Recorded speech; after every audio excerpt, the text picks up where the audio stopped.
On today's episode, I've got a guest that is, I think he's actually a very special person. He's the man of the year, the PMI man of the year. He's someone who has not just helped young businesses, but helped international, multinationals, top government agencies, advised, consulted for them, helped them achieve audacious goals, deliver on audacious projects. And he's someone that is no stranger to building across the terrain of Africa and globally, really, because also North America and the UK and Europe. So it's quite exciting to have him on this episode because he's someone who is a champion for professionalism, excellence, and he has also been someone who has gone from a very technical engineering like background to a more business consulting background also. And he has also been a guide along my journey, also building a media and technology company here from Africa. So it's such a privilege to have him on the podcast today. He's none other than the one and only Taopheek Babayeju. Welcome, sir, to the podcast today. Thank you. I'm so privileged to be here. One of the things that anyone knows you for really is they just knows you as a man of project management. And when you think about it in Africa right now, and even globally, because you recently became the PMI Man of the Year. Person of the year. Person of the Year. And I think what I find really unique about that is that I have seen that I think you're the first African Yep. to have that from on a global scale. And PMI obviously is a global body. So when I saw that, I was like, wow, this is a whole lot. This is a major feat. What has been the journey for you, really? I know you have a technical background. Can you tell us a bit about your background in terms of and how you journeyed into the world of project management? Okay, thank you very much, Eli. Yes. Like I usually call you. Yes. It's both an honor and a privilege to be here. I've looked forward to being here. Thank you very much, sir. And knowing fully well that I'm coming back to TM Global. Yes. This feels like home, right? It's home, actually. I remember when we sat down on an orange couch here. Yeah. And, driving in here reminds me of, being in the penthouse of, Yes. Of this building. Yes. Thank you very much for being a friend over the years. Thank you. My journey, where do I start from? I think professionally it's going to be 25 years next year. But unofficially, I think I've been working since when I left secondary school. Yes. My dad took a decision. I don't know until tomorrow. I think I've not asked him why he took that decision on just only me to tell me to go work with my family friend. I call her my aunt at then National, now Con Oil. So instead of when you get out of secondary school, you feel like you want to be free, you're out of school, you want to roam the streets, you just want to faff around for the next, few months before you Go to school. get your admission and stuff. But that decision was taken for me. I don't know why. And I found myself in the IT department of National Oil. That changed everything for me. I was there, even though I was more like office assistant. Everybody will run, send me on errands to go get this, get that. But once I get back, I just get into the computer room, doing whatever I like with the computer. And I'm talking about, that should be about 94. Was that your first exposure to the computer? Yes, please. Before then, that was 1994. I never had any. How many people even had computers? Yeah, yes, that's how I'm like. In the 90s. Yeah. Yeah, it was in 2000 that everybody was, keen about getting computer. And even at then, there wasn't so much laptops, it were desktops. Desktops, yeah. So, and the computer wasn't on the desk of everybody. So there was a computer room where, I was sitting in there, playing with the computer, doing what I needed to, it excited me, right? And that was where I saw, consultant from a company called Tenet in those days. Young people, they will come in, with their headphone and their Discman. You remember we used to have Discman in those Yes. days. And these young men would come within hours, solve the problems, leave. They were so cool. And I look forward to being like them someday. Prior to that, every one of us, the kid, my dad has had a telecoms outfit on Broad Street. I still remember the address, 130 Broad Street, Lagos. So he was Your dad somebody was that, into telecoms. yes, he was in telecoms. I was one of the first set of guys that used to do the PABX in those days. You remember the PABX? Yes, PABX systems, Yeah, yes. PABX system. So we're all technicians. So we trained as technicians in my dad's company. So during holidays, we'll go with the technicians, carry cables, go solve problems at UBA. All the bank's headquarters were around Broad Street, right? Broad Street, yes. So we'll go with the technicians to go solve one problem or the other. Got used to all the RJ45 cables and all that. We're just doing our thing. And the ladies will go to my mom's shop. Okay, these were, my mom wasn't educated, right? She was a trader, housewife stroke trader. And my dad had his secondary school, and in those days, once you've done your secondary school, It was like the bachelor's degree of the time. yeah, people were working in the banks, with their Secondary school certificate. secondary school certificate. Then you grow, you decide whether you want to go do your OND or your BSc. As at then, it was optional for you, but you could get a job, with your school cert. So he was a technician, and I was working with LM Ericsson at the time, with a company that was the sole representative of LM Ericsson at the time. And when they were leaving Nigeria, I think they handed over their operations to him. So he became a business owner due to his dedication and all that. So what we grew up with were parents that were working. Okay, every day they woke up trying to make something out of nothing. So that was my exposure to the corporate world. So as a technician, then working in the national oil, then I found out that by the time I got admission into the university, I couldn't just stay 5 days a week without coming to the Broad Street. It's either I'm in national or in my dad's office. And sometimes when he needed me to go do some supplies I remember going to Chevron in those days, you would drive, the taxi or the bus would drive all the way from, is it CMS? All you will see was sand, and bush till you get to Chevron. There was nothing. The whole of Lekki was not developed. So we'll go there, do supplies, do what we have to do, go to the banks, do transactions at that age. So for me, I started imbibing the culture of, the corporate. So by the time I got to Abuja in 2000 to come and serve, I came in prepared. So as a core member, all I wanted to do, because I did my projects on the future. I can't remember the What did you study? physics. I studied physics. I ended up studying physics. I wanted to be an engineer. Okay. But when the first jam I did, I think it was 199 then.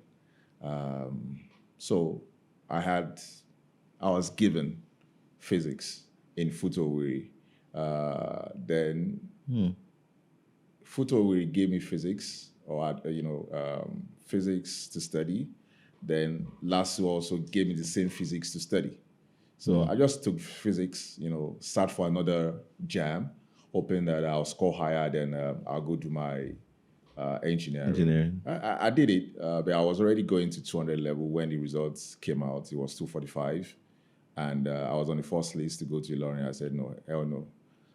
I have just 2 more years To to finish. finish this, then I'll go and study. I can do this in my master's. So I took that decision, right, to finish my physics.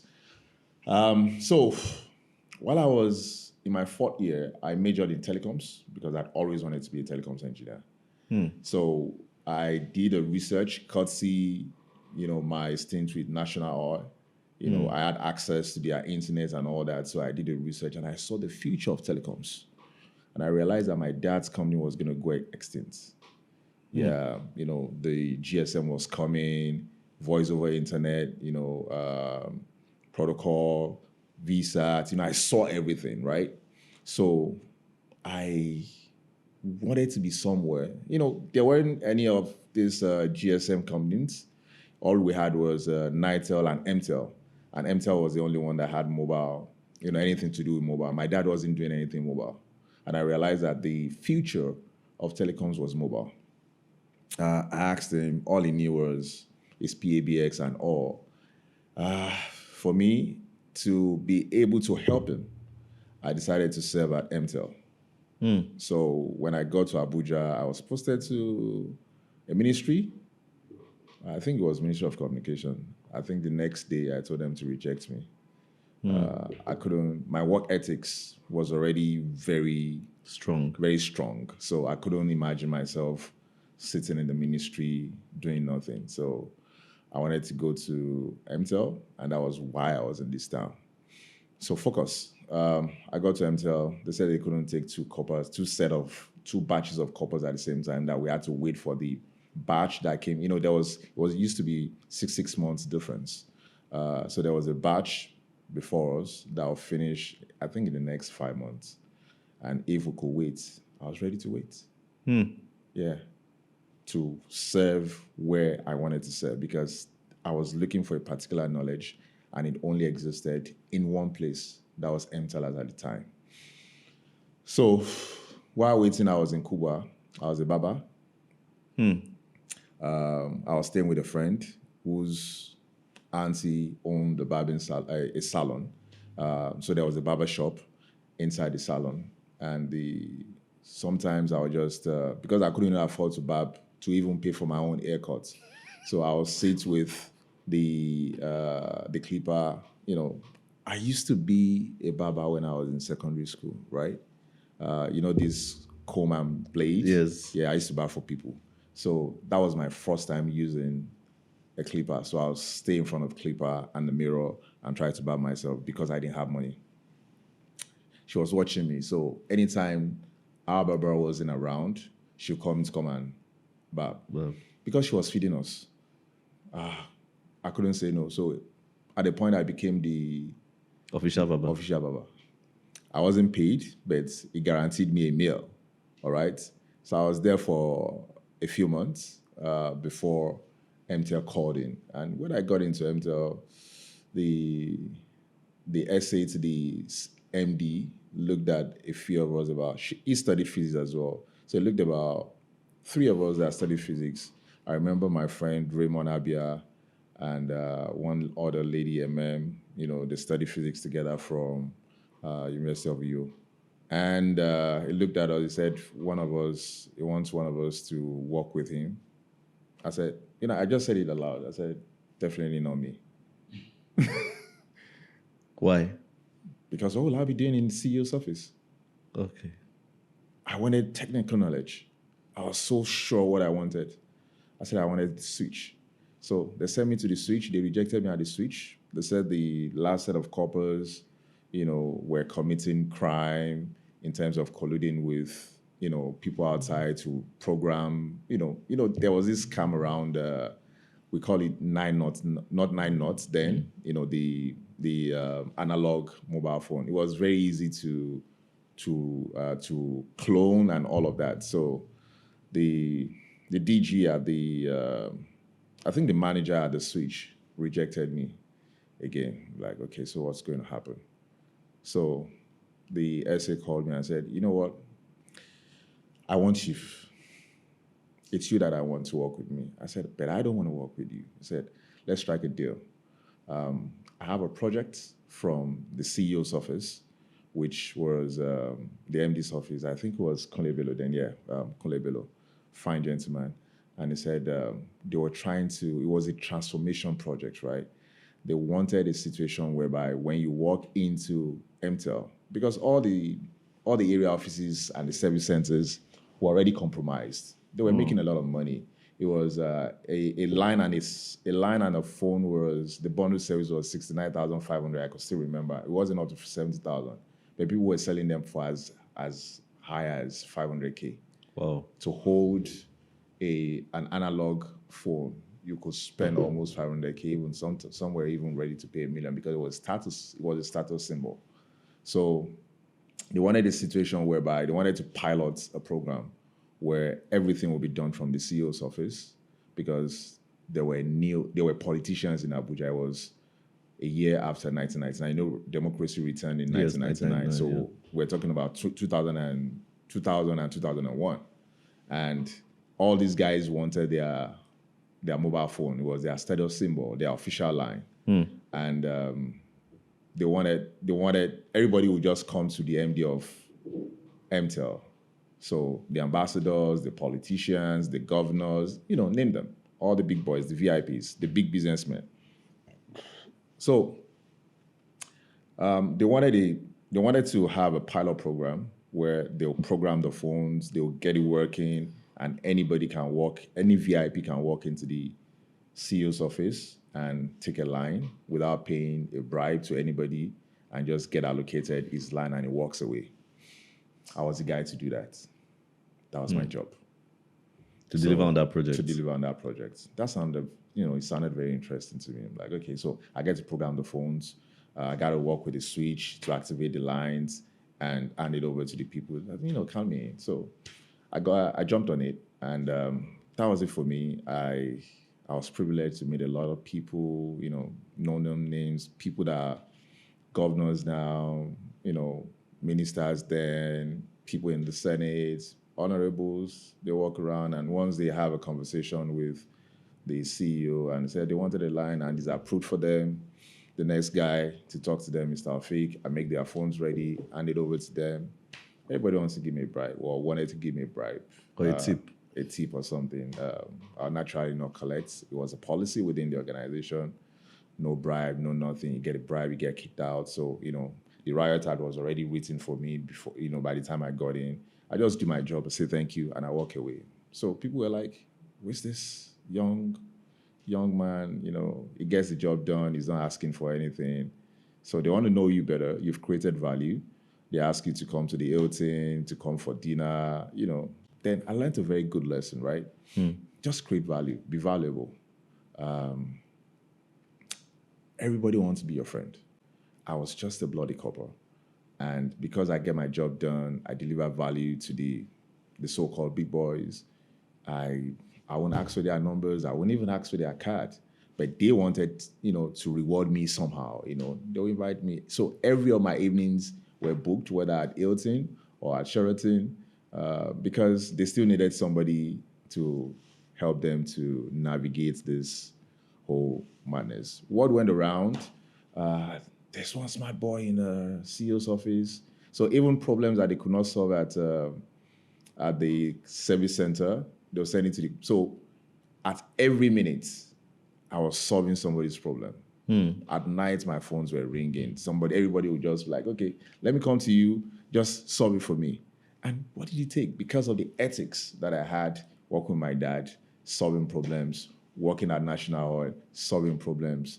What did I do? Nothing special. I just had to read, download, and know all the things, that made all those phones, whether it was Motorola or there were just two brands, Nokia Ringo, Motorola, Microtac, or then the sleek one, StarTAC. All I needed to do was knew everything about them, all the codes and all that. So you have a problem, I just solve it for you and I walk away. So I was too busy to even be talking to you about what are you going to give me. Because people are lining up to want to give me something, And so that was it for me. My service year actually set the tone for me. Then when I finished service, I was retained. And the merger between Mtel and Nitel happened. My employment was not ratified in a good time. I lost track of the timeline when everybody was scooping Mtel. Everybody was just scooping guys from Nitel, Mtel, anybody that had experience. But I was still waiting I was so loyal. I was waiting for my CEO. for CEO to approve the new, because Mtel was now under Nitel, the CEO of Nitel, to approve my appointment. It didn't happen. I just went to work with a Sony Ericsson service center. From there, I think I was head of service center for a while. Then MTN came calling. They offered me the same service center role. I said no. I actually, no, not that they came calling for that role.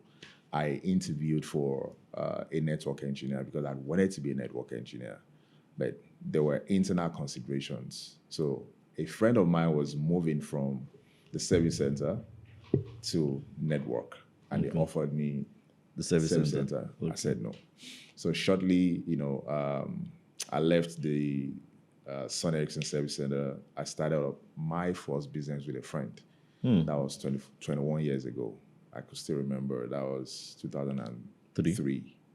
Yeah, just, that other company was going down, and it was a survival tactics. I spoke to a friend that I knew that the father had the resources. I had nothing, because then you couldn't do business like it's done right now. Go online, register business. You can do virtually all your business online. Online now. Yeah. So then you needed to get a shop or get a plaza, stock up, set up, and all of that. I didn't have that money, so I spoke to a friend whose dad had. What kind of business was this? It was still the same telecoms business. We're gonna have a service center, have a repair center, then still do a bit of contracting if it came out, But the business failed in the first year, and that was it for me. I had to start up again. That was the birth of Phone Clinic, because I needed something to just bring in the money for me, because I still wanted to train as a telecoms engineer and go back to the industry. So within the first few months, I was able to raise about £4,000 to go to UK Telecoms Academy. UK Telecoms Academy. Yeah, that was when I fulfilled my dream of being a Network engineer. network engineer. Did all the training, fiber optics, network engineering, and all of that. When I got back, some of my old bosses in Mtel are taking over the management of Mtel. So it was just natural. They called me, "Hey, Taopheek, where are you?" I didn't apply for the job. They just called me. And this time around, you had gotten a higher degree. Yeah, and they just called me up and say, "Hey, we need you in the network engineering unit." It was GSM unit. Then I was in the planning. I wasn't planning. There was planning and GSM operations. So I was in the project implementation unit where projects were rolled out. So all the Ericssons, the Huawei, the whatever, when we're rolling out the network or fixing the base stations and all of that, my job was to be the project engineer. I knew nothing about projects. So I became a project engineer, but there was something lacking. I needed the project management skill to be able to deliver my job. So I looked out for a place where I could do the training in Dubai. I think that was 2004 or thereabout. I don't know whether 2004, 2005. I looked up a place. The only place I could find closer was in Dubai. I think it was pair training, and I did a project management training. I got back. I went back to the UK to do my Prince 2, got back, and I became the first certified person in the whole of the organization. And because of my new skill, I was in charge of projects implement. I was a project manager now, and I could sit down where high-level conversations are being had with the GMs, the CEO around, with all the major OEMs, like I said, Huawei, ZTE, name them, Ericsson, Motorola. I was a very young officer, but I had a skill that nobody had within the organization. So that positioned me, okay? So by 2009, before then, I was just going about, talking to people. I love project management. Apart from the fact that I'm an engineer, I was just asking, when they talk to me, I'm like, yeah, I was just bragging about my new Degree, a no, not certification. my new certification. I was like, I'm a project manager. They saw it as a role, not a profession. So something just struck me. I'm like, yeah, you could have. I check everywhere. Some countries have had a conference on project management. Nigeria never had one. Just thought, you know what, you could organize one. It sounded very crazy, and the vision I had was I wanted to have a conference of about 2,000 participants. Drawn from across the world, speakers from across the world. I wanted to have the president in there. I wanted to have all the major stakeholders. It took us about 2 years. Yeah, planning, doing, stakeholder engagement and all that. But it happened. The company that I trained with in the UK, the owner came to speak. I had a few Nigerians that were already practicing outside Nigeria, came on their own bills to be part of it. All the major organizations, CBN, NNPC, sent delegates because it was the first time that was going to happen. Happen. And some of them had PMOs, had project engineers, and were like, okay. They didn't believe it was one individual that put this together. And just one young boy somewhere selling ideas to bigger men and women. Most of the people that worked with me that helped me on that project, I never met. I just went on internet, Google, LinkedIn, everywhere, to just speak to them, pitch my idea to them. And I think by the time I joined PMI Nigeria, and one of my leaders then, Deji Ishmael, just bought into it, collaborated with PMI Nigeria. Boom, that was it. The president was there, represented by Shamsuddin Usman, the speaker, all the PAMSECs. I was blown away. Wow. So that was... So there was this just young guy who gathered mighty people together in the room. That was the power of vision, right? But I was still my IT person and all that. But that was the highest point of my career. But let me not forget, by the time I was taking that leap, I had to resign from Mtel, okay? Because that was going to put me on a pedestrian, and you couldn't be my employer and realize that I'm doing something at that level, okay, as an individual. So I felt that was a conflict of interest. So I resigned. But shortly before then. With the help of hindsight, would you have approached it any better? No, I wouldn't have done anything different because my ship has sailed. Okay. I saw who I wanted to become, And interestingly, shortly before then, NNPC called me for experience hire. I'd applied a few months before then for experience hire. They shortlisted me. And, when things won't happen to you, you're busy looking for opportunities and you now see opportunities and you be confused. I said to NNPC, no. Yeah. So some of my friends are in the system now. They spent about how many years, 15 years or whatever, or even 20 years. But it was a decision I had. It was a tough decision I had to say no to experience hire at NNPC because I'd seen my ship sail. And what was that ship? What did you see? My entrepreneurship. Entrepreneurship. Yeah. So with that national, exposure.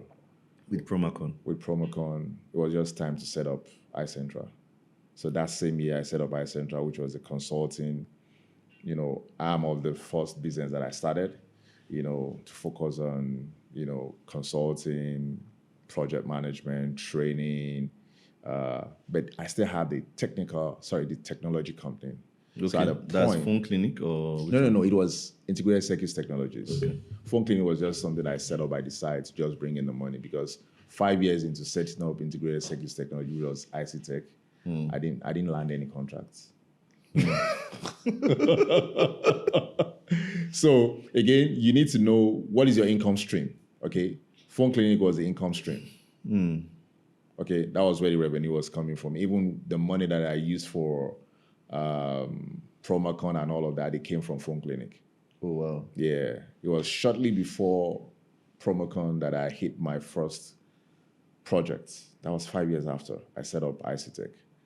So when we set up iCentra, it was time to now collapse the whole company into. I handed over phone clinic to some guys to run it, my team, my former staff. Then I took the technology part of For ICT. iCentra, merged it into iCentra. So we now had 4 pillars of iCentra, which was technology solutions, PM, consulting, business consulting, and learning. But for some reason, the PM was huge because that is what everybody could see in the papers, on the screens, and all of that. So sometimes you have to even let people understand that no, I'm not just a PM. I'm an IT person, right? I do this, I do that as well. So, but that has been the journey for me in a nutshell. I mean, founding iCentra when you did, I think iCentra, like you mentioned, most people know it for either learning or for project management. How were you able to? I mean, it was still a young company when you came to the market. Still, like it was an established. And I was young too. Yeah. How were you able to journey in a market where, I mean, obviously, age and experience is something that a lot of people look out for when they try to engage with any organization? Was it because you were in a nascent industry that really didn't have so many established players? Or was it because you had done the conference and built trust? What really set you apart, and how did you go about showing some form of credibility, in the eyes of people who will trust you with the projects to manage? And was it just the certification, or because you had the certification, or what was it? What was like, or was it a combination of things? So I think it was a combination of things, and I think you mentioned some of it, right? I built something that didn't exist. Okay. I gained trust.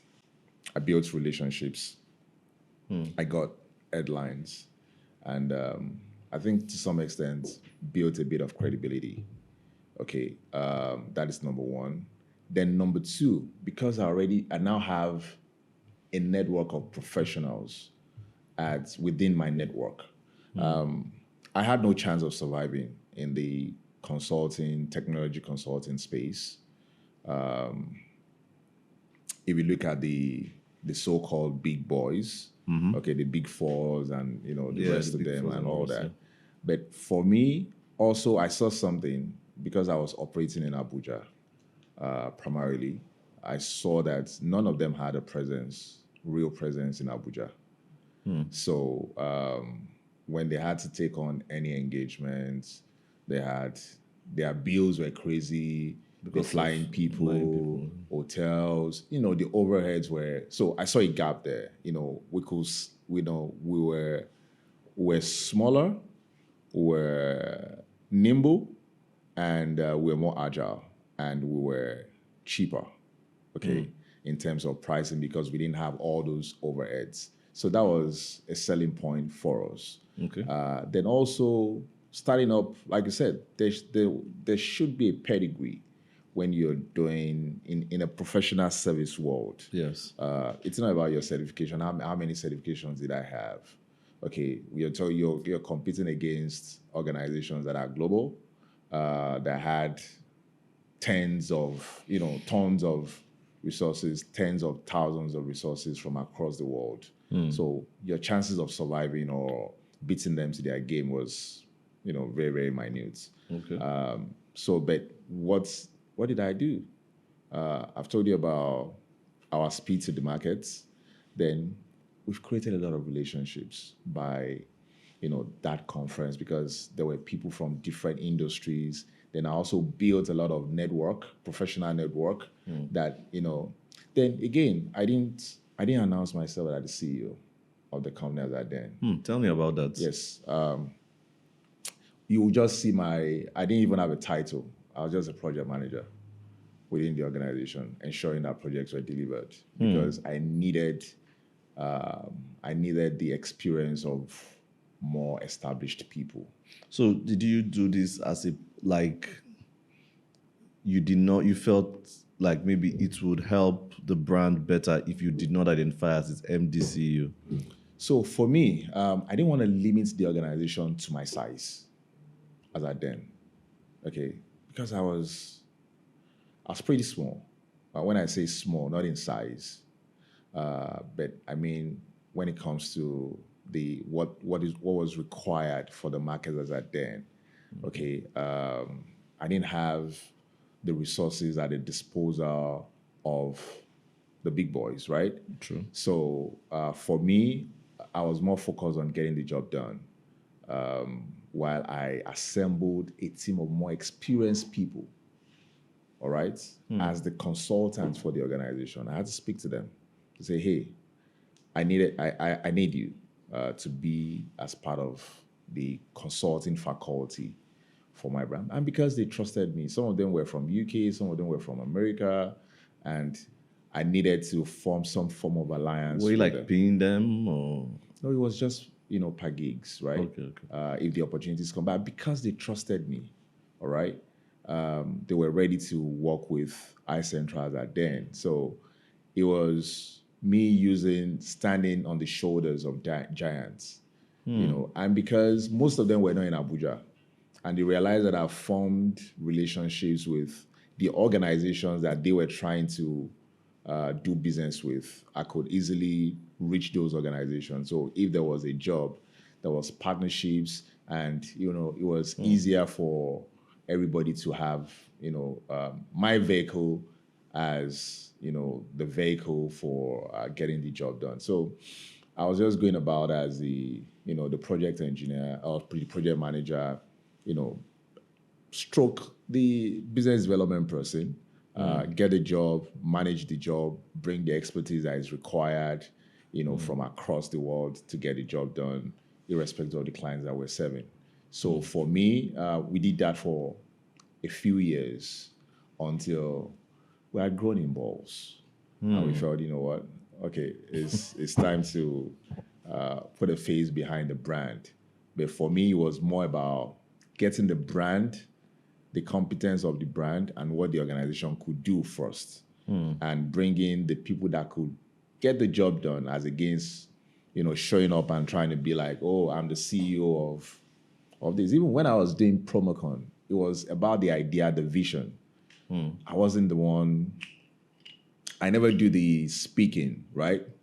I just opened the conference. I had a chairman, so I had to ensure that the vision was, at any point in time, was bigger than me. So I didn't limit whatever I was doing to Taopheek.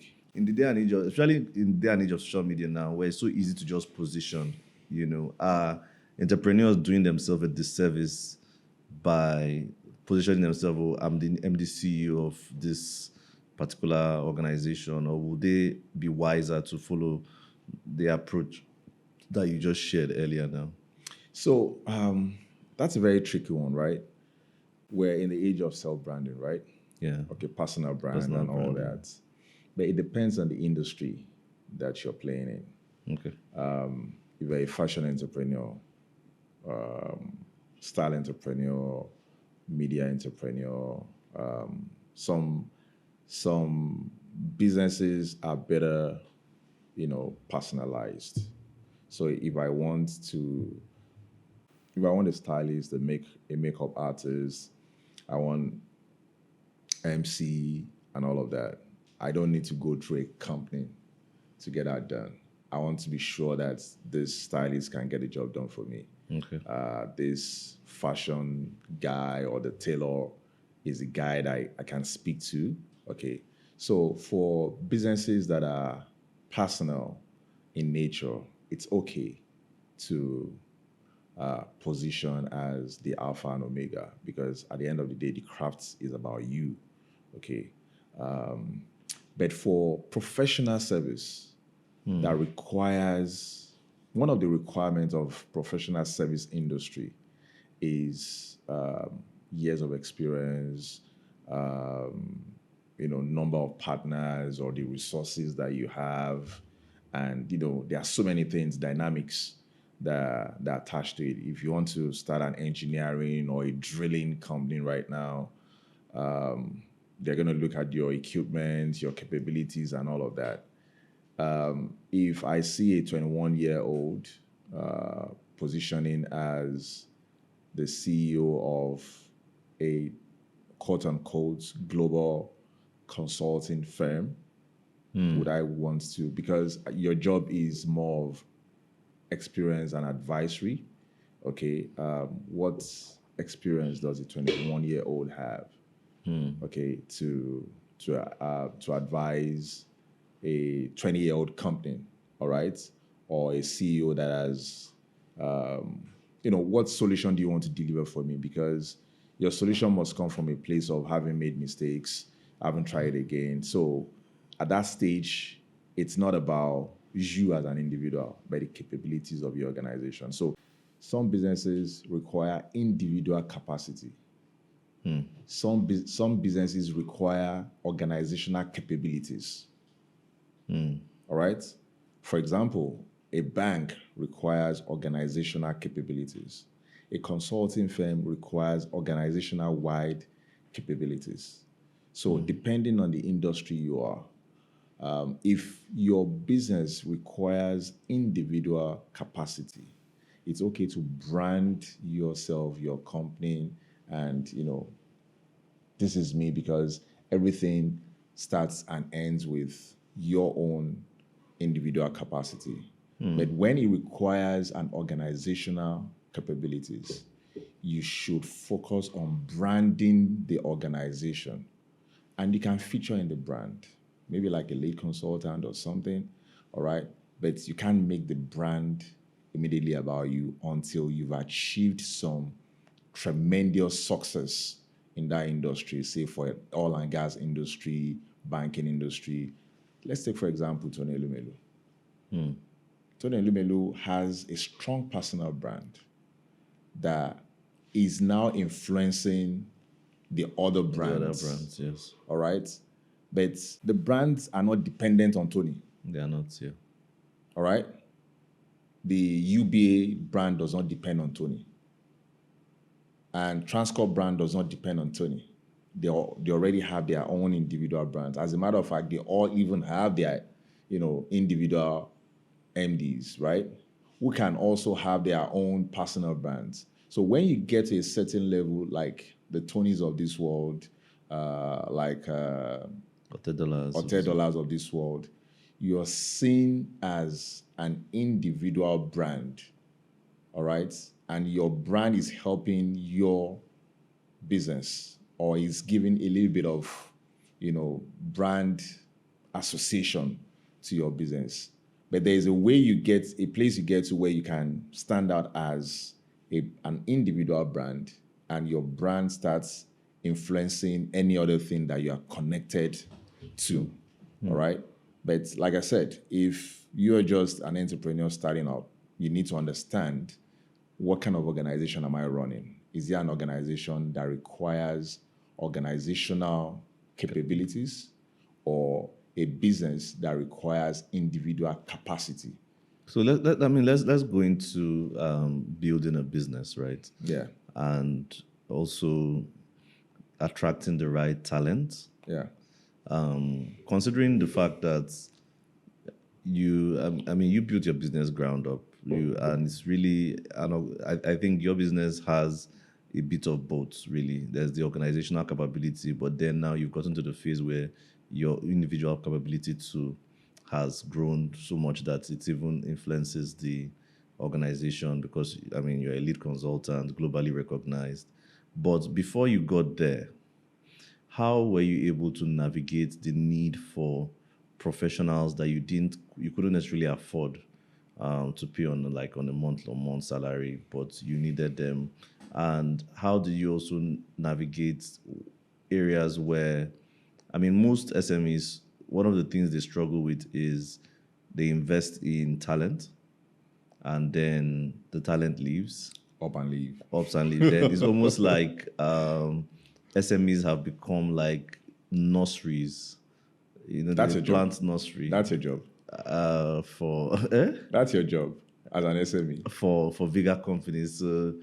So how do you now break beyond that barrier? You know, and how do you navigate those waters? Okay, I think it's an interesting question, and also I think it's an interesting conversation, right?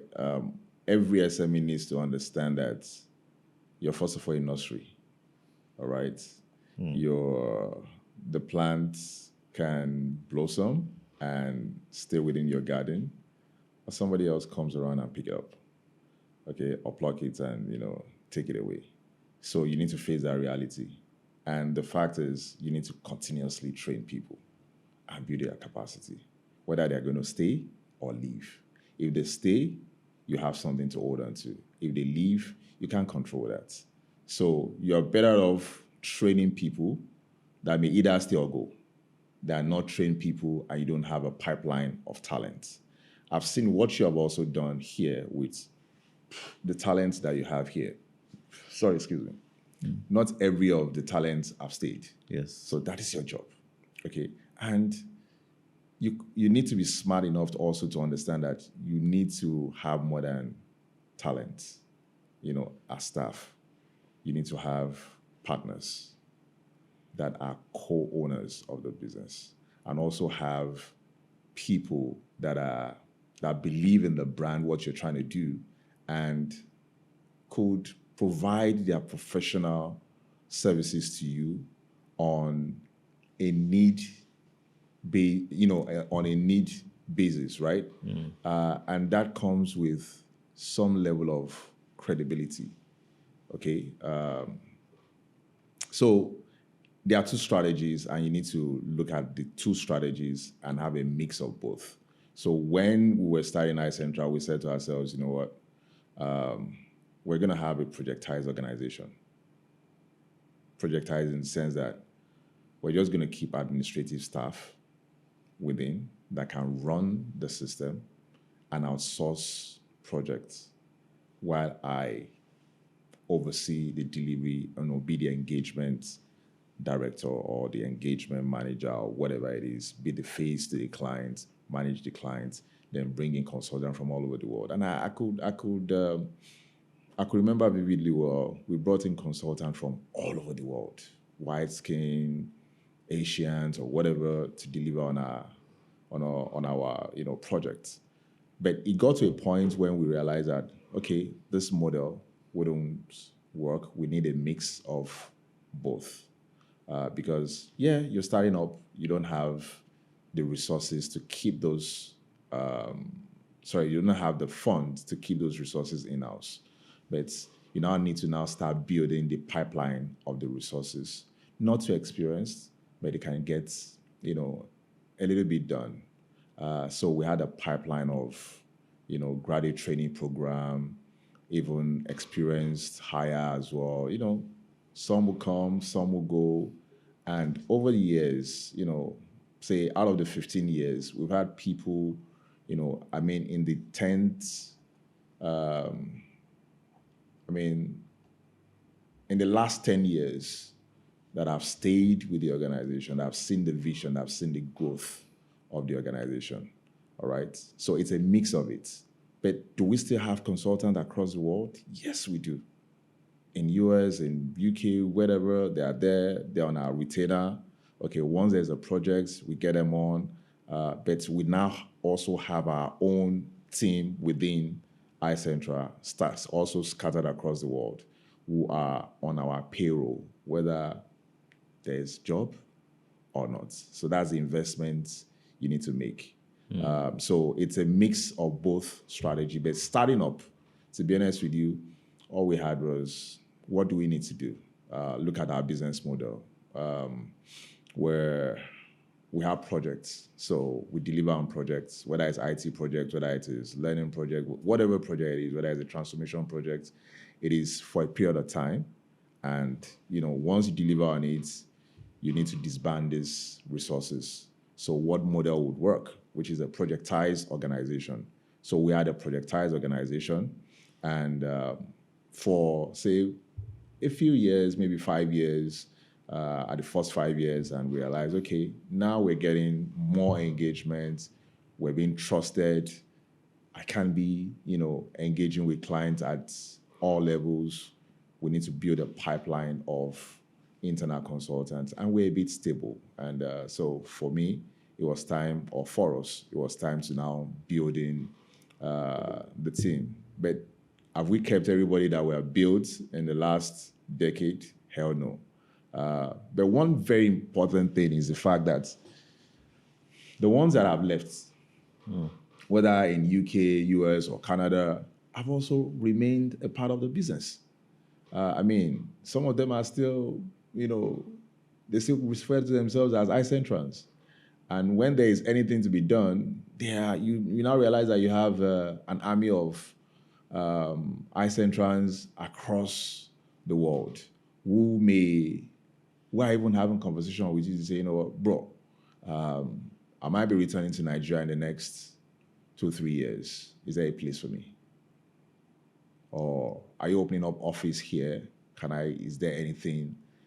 When we started operations in US, a lot of them reached out and like, okay, maybe it's time to start, to continue the iCentra dream again.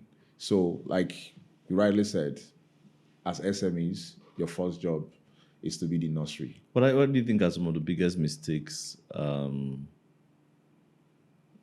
entrepreneurs make while building teams? Are there key mistakes that you think they make and they should watch out for? I think for me, I think it's unclear vision. All right? That is the biggest mistake we can make as entrepreneurs when building teams, right? And of course, we're emotional. We believe we'll spend so much on this talent or this team. Why is it open and living? All right? People are nomadic by nature. And the first law of human nature is self-preservation, survival. People will find what is best for them. So there's no emotion to this thing, right? So when you're building a team, it's a 50-50 chance this may stay or go. Why somebody will stay with you is because he has seen parts of, he commits to your vision, has seen his own future in your, in your common, he sees a common dream and he believes in what you're trying to do. I have team members who have been offered jobs that did not even come to me to say, hey, I want to negotiate.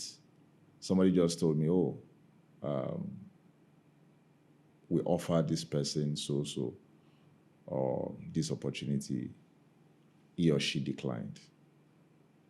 I said, I'm happy where I am. Even family member, parents saying, I think you should go and do work in public service. Somebody called me one day and said, oh, I saw so person's CV on the table in the shortlisted list of the CEO of an agency. I was so livid, like this person is going to leave. And I called the person and I said, hey, you didn't tell me you were about to leave. She said, what are you talking about? I said, this organization. Oh, it was my dad that put my CV there, but I told him I'm not leaving. I'm happy where I am. She didn't even have the conversation with me. That's power of vision. She could have left. So when we are building teams, we shouldn't feel a sense of entitlement. It should be about how are you communicating with your team and how are you treating your team members. Because trust me, they have dreams too. And there's a place your organization gets to, you need to start thinking about, you need to share part of this with them. Recently, we started, we came up with ISOP, that is iCentra, share employee, share blah, blah plan that is going to have a certain percentage of the organization's shareholdings Yes. for the staff that Employee have been with us, share, employee ownership share, program. we've realized that we have people that have stayed steady to this cause for more than 5 years, 6 years, 7 years, and believed in this dream. They could have been somewhere else. What are you doing to make them, part owners of this business? How do you navigate something like that? What do you look out for? Commitment. So there's 4 C's that we believe in iCentra. Most organizations do the 3 C. They call it commitment, competence, and character. Character comes first anyway. Then also we added the 4th one, which is chemistry. And when you're looking at your team, you need to look at, is this person has the character, which is number 1, right? Is this person competent? You can build competence over time. All right. Is this person committed to the organization's dream? So once you find that commitment and you realize that there is shared chemistry with these people and have helped to build the organization over time, you need to start considering what is next for them.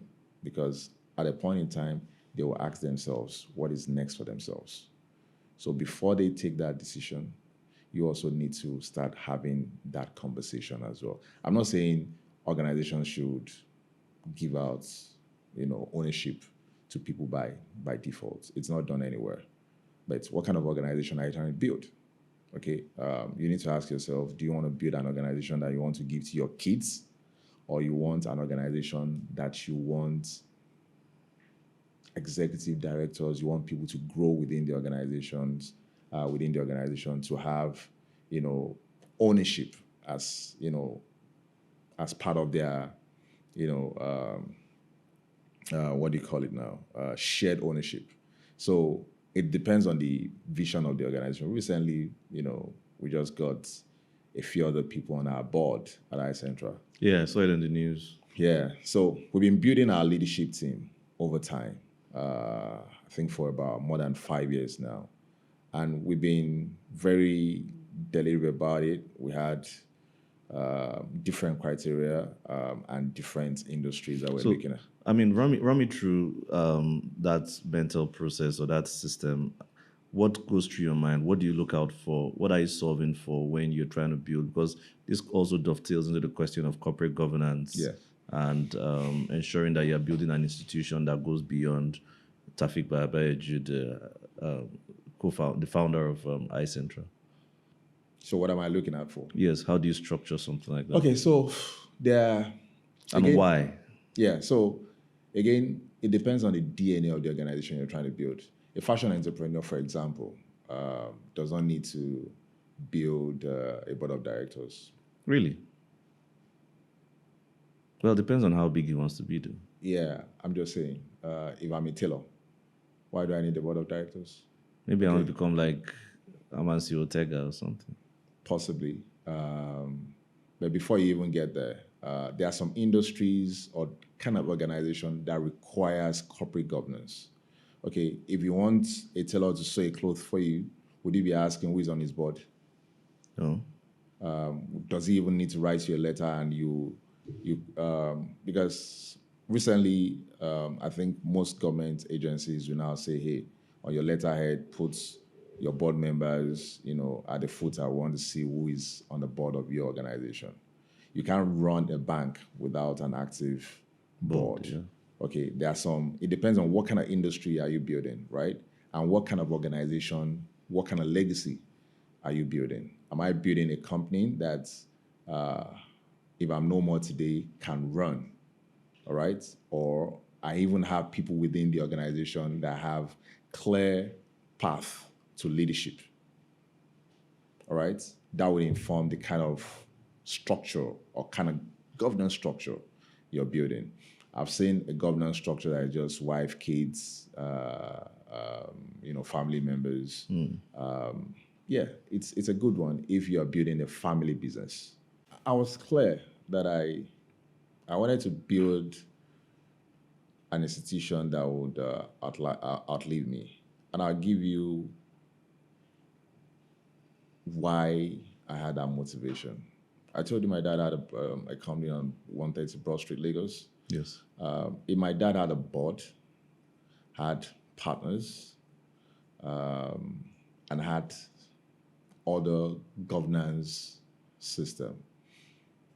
The company won't be limited to his knowledge and his own capacity. All right. And I saw that firsthand how that company, after the advent of GSM, GSM. and we used to be the major telecoms partner to UBA. We installed all the UBA branches, PABX branches nationwide. We're supporting it until Akimbe Losage took over, and some of our businesses were grounded. Some contracts were pulled out. We used to be major partners. I mean, technology partners to First Bank, Union Bank, and the rest of them. But it was typically running the organization based on off the limits of what he knew, and there was no governing board. Not that I was running it badly, right? But you can't perform beyond your capacity. So for me, when I saw that, the company went down, it was beyond him. It couldn't respond To the changes in the market. changes in the markets because it wasn't trained beyond the the PABX and what he knew. So for me, I've said to myself, starting the business, that I'm not going to limit my business to my own capacity. I wanted to build an organizational-wide capability. So what will it entail? I need a governance system, even though that would water down my powers. I need to get to a place where anybody within the organization, did you start as an intern, could aspire to be CEO of the organization. Okay, that is the vision I had. But I had to run the organization for a while before I started calling people in to be part of it. I think it was maybe about 5 or 6 years ago, I started looking at, who could be on I think about 7 years ago, who could be on my board? What do I need? I needed somebody from the technology background, astute professional. I got a lady that retired as a director of, from the IT, deputy director, director of IT from CBN. Yes, that was the first board appointment. I also got a retired banker turned lawyer experience. This would give me sound financial and legal advices. I got a retired HR expert, head of HR from Shell, who was also a faculty, part of the faculty at LBS. I'll get people knowledge from here. And recently, we got someone from that had the experience being a GED from NNPC, chairman of NASG, director at Dangote Group. What else? DG of former DG of ICRC. We wanted a blend of public and private sector expertise. But all of this were based on the integrity and the professionalism of this individual. I could have looked for people that have lots of money, to come and invest their money in iCentra.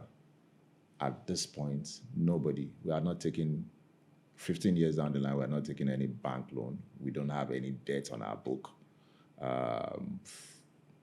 It's just now that we're thinking, hey, we need to have some set of investments, into the business. So for me, it was more about what kind of organization am I trying to build?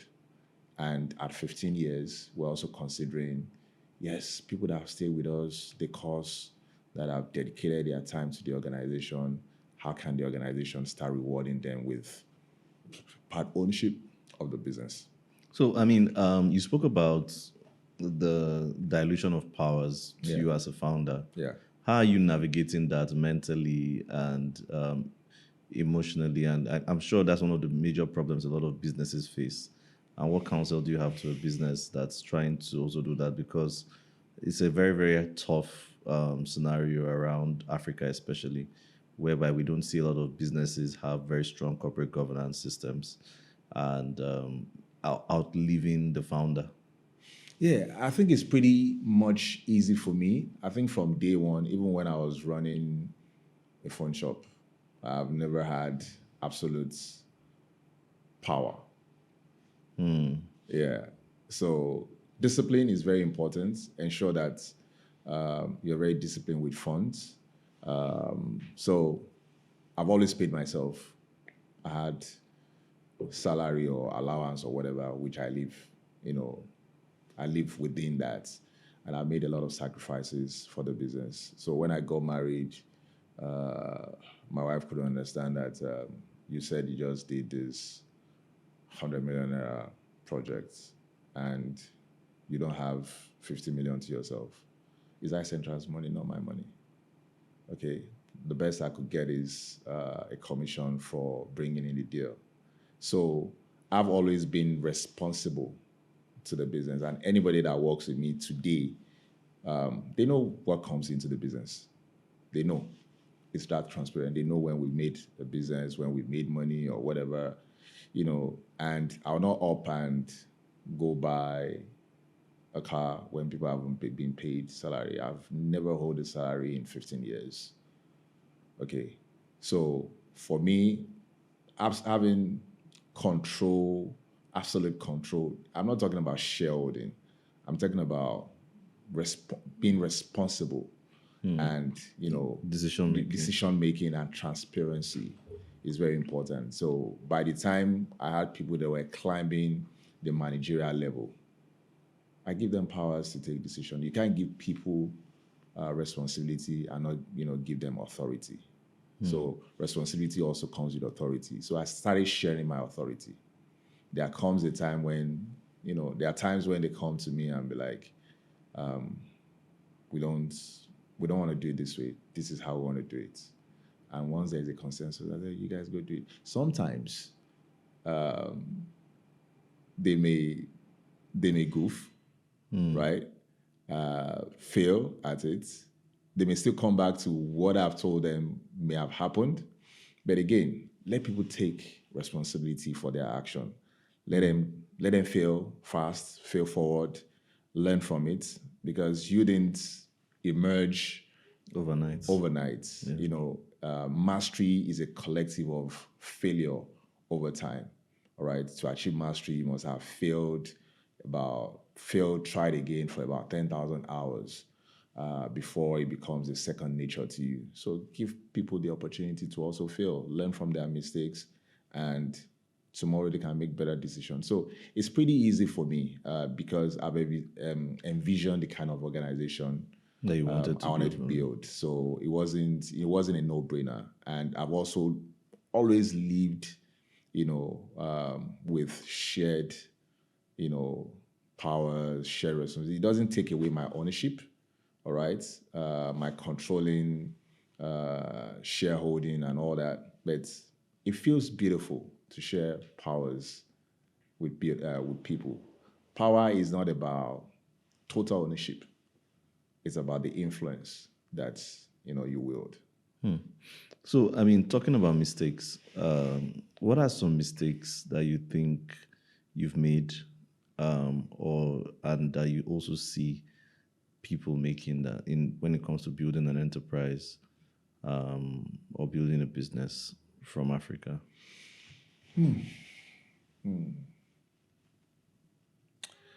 I think my journey has been a collection of mistakes. Number one, I never started anything with, how do I put it now? I never started anything with the required finance or, perfect Scenario. scenario. Yeah, I just feel like this is what I should be doing right now. For example, I never had any consulting background. Never.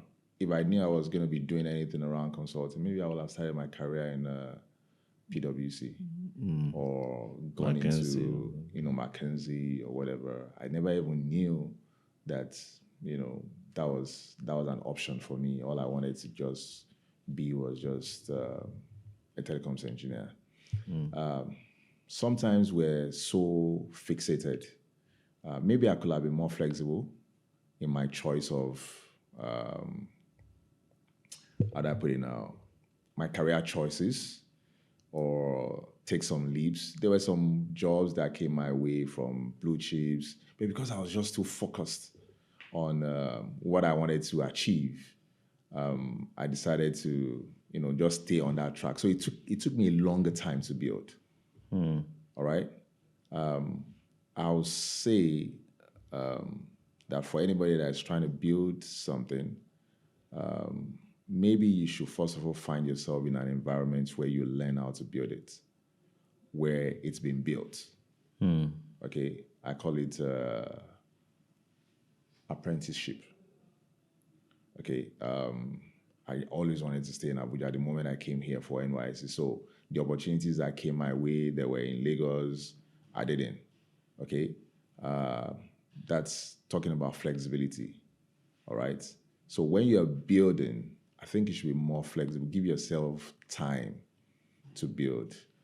In my own case, I wanted to work for a minimum of 10 years before I build anything. But it came quicker, faster for me because sometimes it's not about you. But I wish I'd been in the industry for a longer time. Okay, maybe not less than 10 years. Navigate the different industries before starting to build. If I knew that I was going to be building something as professional as iCentra, okay. But again, I didn't have the hindsight. I just wanted to be an engineer, and when that didn't work, I just started something for But do myself. you think if you had those experiences, it might have maybe even stopped you from building? No, because everything I saw around me was entrepreneurship. I knew I was going to build at some point. Maybe I could have been more careful, Yeah, don't you think it would have given you too much comfort, more knowledge knowledge that causes you to be too analytical to try? to try, right? Because then again, you've gotten into the belly of the beast. You've gone to Mackenzie and the rest, and you might just feel like, do I really have what it takes? Do you think some form of ignorance was a kind of bliss to you? Yeah, I know, right? But if I were to Knowing yourself, maybe you would have just... maybe, because at some point, right, I had to find people like Nei Yusuf, the former Accenture country director, to mentor me. I had to find someone like Tommy Davies, different color custodians. Yeah, I had, because I realized that I was building something that I had no experience, building. So that's how you compensated for it? Yes. So I had to go look for people, stand on the shoulders of giants. I would take my notes, pen, and go sit down with, I can't forget Nei Yusuf. I'll go and sit down with him and ask questions because there was no AI that you could ask something, I will give you an answer. So you needed, those precise, experienced, real life case studies. So I was building outside the industry that I was accustomed to. My natural industry was IT and telecoms, but I was pivoting into, things that were more consulting and capacity development related, which I had no background. So I had to build from the scratch. Every process that we use at iCentra was 100% created at iCentra. Every models, everything that we do at iCentra. And that is why when people come into iCentra, there is something that we give, we call it the iCentra way. You need to first of all learn, irrespective of where you're coming from, you need to learn it the iCentra way because we built it entirely from ground up. So if I had, if I have to advise anybody, if you want to build something outside the industry where you're naturally been, first of all, go and intern or apprentice somewhere so that you can cut the number of years that would require for you to build. So maybe it would have taken me 15 years to build iCentra to this point. Okay, maybe it could have taken lesser years if when I decided I was going to go into IT consulting, PM consulting, learning and development and all that to just, time to go to one of these established firms, learn for 5 years, then come back and build. So for me, I think that's, it shortens your building process. I mean, I think something that I would also like us to converse about is you've been able to build iCentral beyond Nigeria. I've seen a lot of efforts towards North America. That's a different terrain, different landscape. You spoke about it earlier, but I just wanted us to dive into it a bit deeper in terms of how African businesses can build, tips on how African businesses can build for global markets. Considering, and then more like, what are some things that you think we can do to better build for like a global organization? And what are some mistakes that are currently stopping us from being able to achieve it? Okay, thank you. That's a very interesting question. I've seen so many entrepreneurs touting, this building global brand, going global. Going global does not mean that you have the fact that you have a registered address in US does not mean that you've gone global. No, you just registered. The fact that you moved to UK or US or Canada does not mean that your business has gone global. So let's demystify that, right? The market out there is more mature. That is one thing I found out when, I think it was 5 years ago that we incorporated in US. It was 3 years ago that I decided that, okay, I was going to be spending some time in North America, balancing it with Nigeria. But what shocked me was that the market is quite matured. So some of the problems that we're solving here has been systemized abroad.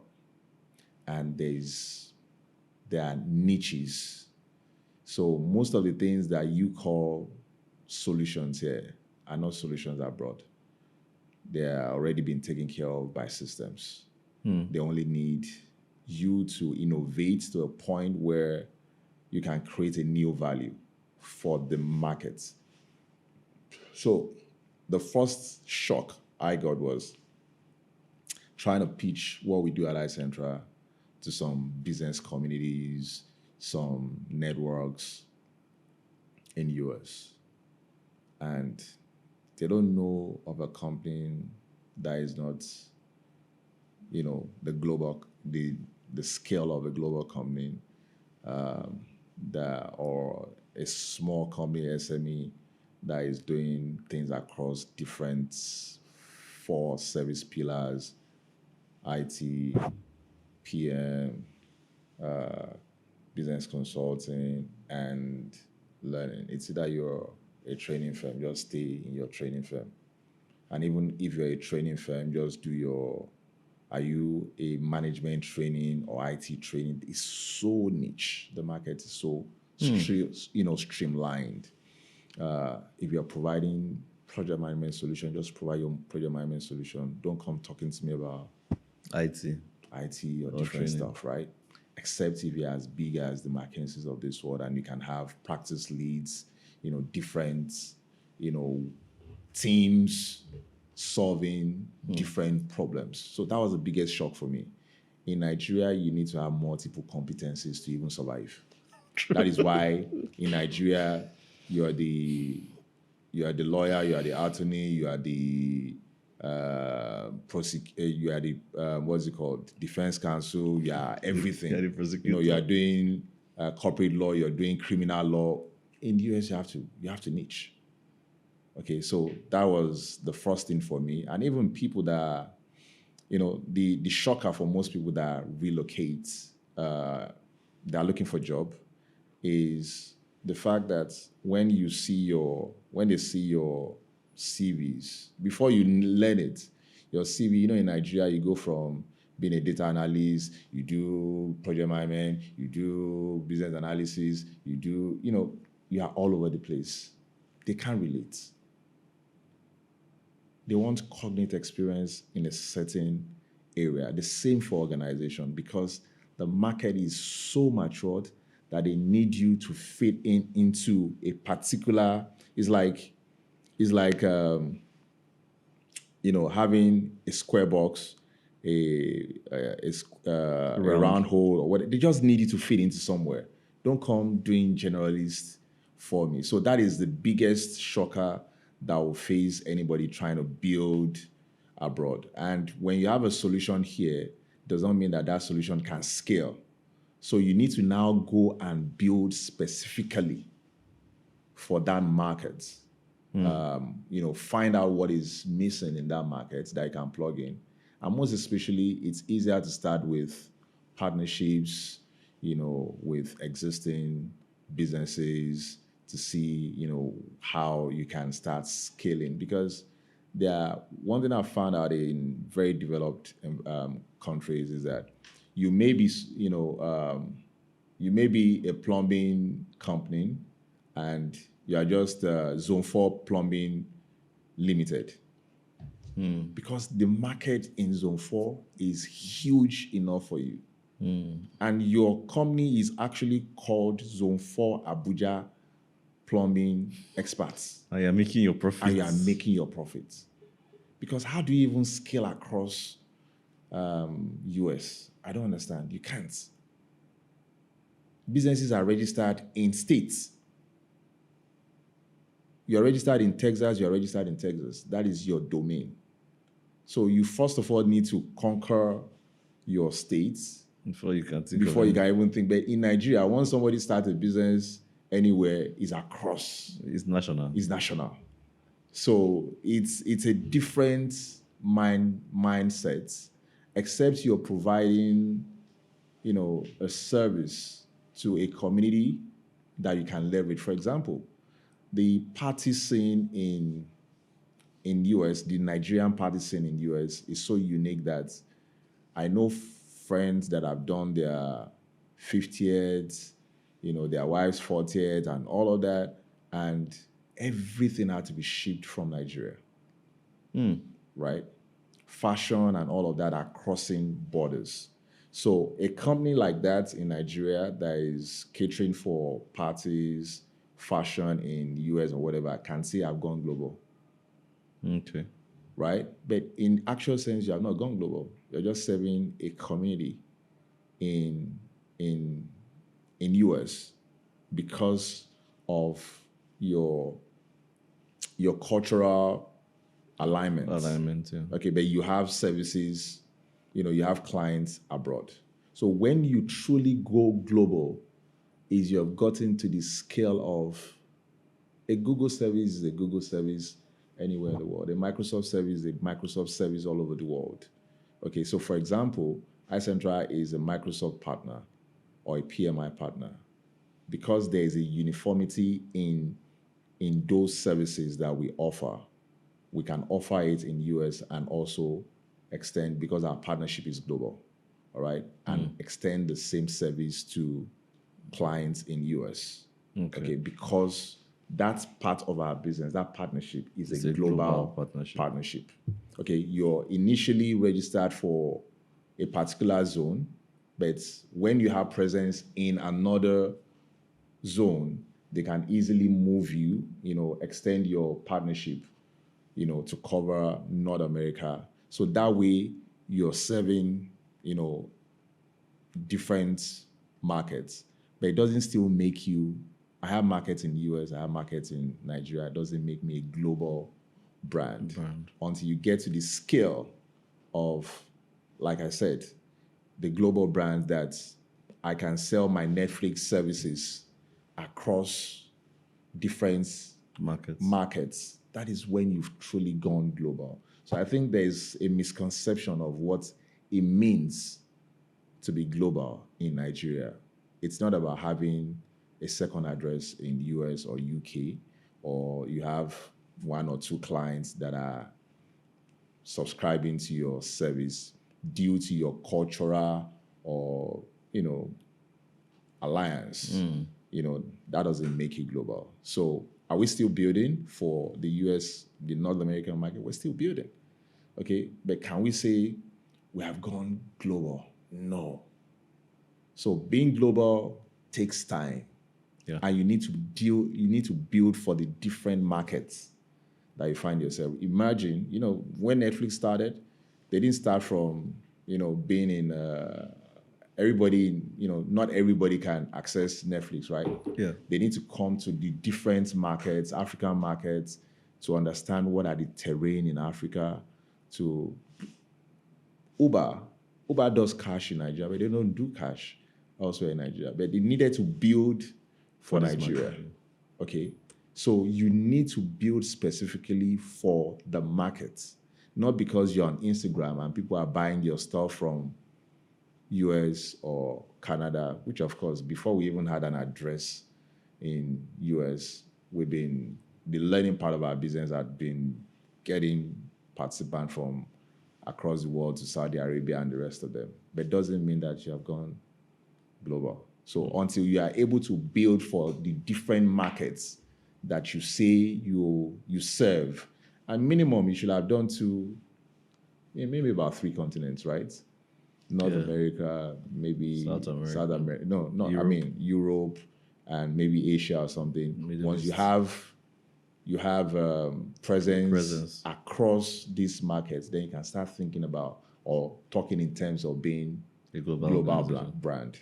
So I think with mouth, we're speaking into existence.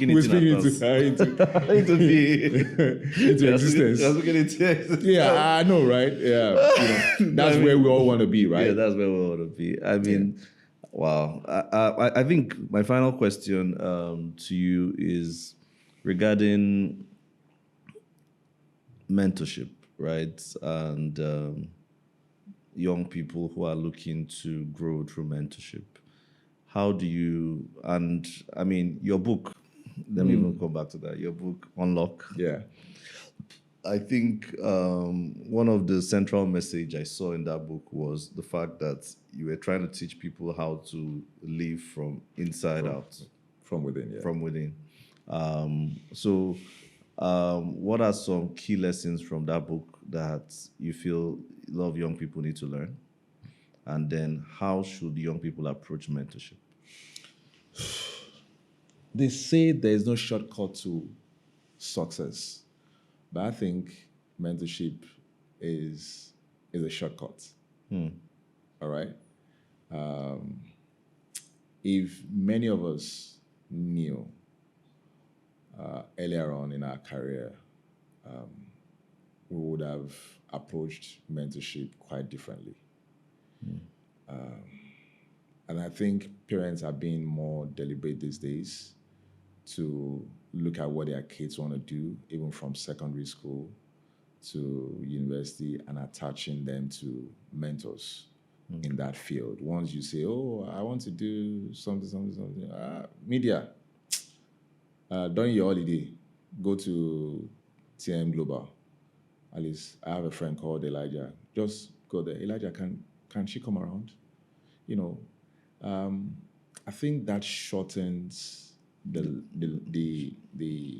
length and possibility of success, right? Having said that, my book Unlock stems out of my deep commitment to helping people and also learning from my own mistakes. Later in life, I realized that not everything that we were taught, whether in school, by our parents, church, our community, or not everything is absolute, right? everything that you've been taught, it's based on the perception and the limits of the people that have taught you. Yeah. They are valid. And I keep on saying to people, there's a reason why there is a recycling bin on every computer. You save what you can save. What is not useful to you, you chuck it away. So when I'm giving advices to people, I just tell you, you know what? Use a recycling bin. Not everything I've said is valid. I've only said it based on the limits of my experience and my expertise and my exposure. Context, yeah. Okay. Having said that, I realize that many people struggle with themselves. So they are dependent on what will come to them. We're the image of God right here, right? We were meant to believe that. That's we're the image of God. And man is here to build. Tables, chairs, microphones, nothing of this, God has not made any of this for you. All right? The best God will make for you is wood. Man is supposed to turn into table or chairs, right? So there is a part for God, there's a part for human being, and there's a deposition of powers within us. I started understanding who I was at some point in life, and everything about me changed, and I deliberately unlocked. The results around me changed. My association changed. My perception changed. And if I were to ask anybody today, I say, who are you? They go about telling me their education, their position, their ethnicity. Not many people have discovered themselves. So in my journey to, building organization, transforming organization, building people, I realized that man is his best friend or his best enemy. And you are limited by how much you know yourself. You can't control things around you until you're able to control yourself, or you discover who you are and what makes you who you are, what makes you Elijah. Not the name they have given to you, but who you are truly. And I realized that there are very few books out there. There are a lot of motivational books. But there are very few practical books that helps people to discover themselves. And so I curated my own journey that worked for me, and I created more like a winning life model that places you at the center of your own universe to be able to discover yourself. And that is what I try to do with that book. And it came from a personal encounter between myself and my wife. I love my wife, I love my kids. By the way, I have 3 beautiful daughters, so I tell people that I'm married to 4 wives because Yes. each of these individuals are trying to struggle for my attention. There was a day I asked I asked my wife, I just jokingly asked her, I said, who are you? She thought I was crazy. I said, who are you truly? She said, I'm your wife. I said, no, I know you're my wife. I married you. I'm not stupid. Who are you? Have you found yourself? She struggled with that. And I realized that if my partner could not answer that question, there are so many people out there that are struggling with the same thing. And I tried to create a manual. So I saw a problem. So I tried to create. So Unlock is a transformation manual that helps you to discover yourself and apply yourself and treat life as a project. It's going to be New Year in how many days? Maybe in about a few weeks, 2 weeks. It's going to be New Year, and everybody's campaigning for New Year resolution. New Year resolution, new purpose, Gyms new will be me, blah, blah, and thinking that they'll just wake up in January and everything is going to be different. By the end of the year, they're going to approach this. So I started viewing. So my profession or what I practice started playing out in my perception of life. Elijah, you're here for a period of time. You're not going to live forever, right? Nobody's. That is that's the characteristics of a project. Unfortunately, these projects that we're talking about, you don't know when it's going to terminate. So you're here for, let's say, 90 years. You're not going to go beyond that 90 years when it's time, right? You have a stakeholder or different set of stakeholders, but you have a sponsor, which is the Almighty, whether you believe in it or not, right? Whether I believe in him or not. It determines when your project is over. Whether you like it or not, it's going to cut it off and say, I'm no more funding this project. Yeah. It's time to go home. Cut the project and you're done. And you can also terminate the project by yourself. True. Okay, so I started viewing life that way. But while you're here, what is it that you want to do within different milestones? Can you now start identifying what you need, at every milestone? I plan 5 years ahead at every point in time. And not that I'm going to achieve everything I've planned in the 5 years. I may carry some over, but I have a mental picture of everything I want to attract within that time.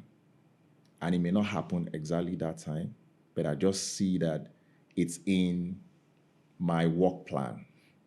So every year for me, it's a milestone. You said you want to attract. I want to attract, not to achieve. Can we double click on that a bit? Okay, so, there's a power of attraction, right? When you see things, when they are clearly written for you. I'll tell you, for example, the gentleman that just joined our board, I met him 14 years ago. Yeah, I saw the video and the picture you shared. I wanted to attract him. I liked him. I like everything about him. His integrity, his professionalism, everything about him. But I knew the time wasn't right. So I put it in my subconscious that between when iCentra is 10 and 15, there are certain individuals that I want to attract. I'm working towards it to achieve it, right? But it's in my list of attraction. So by putting it together in a work plan mode,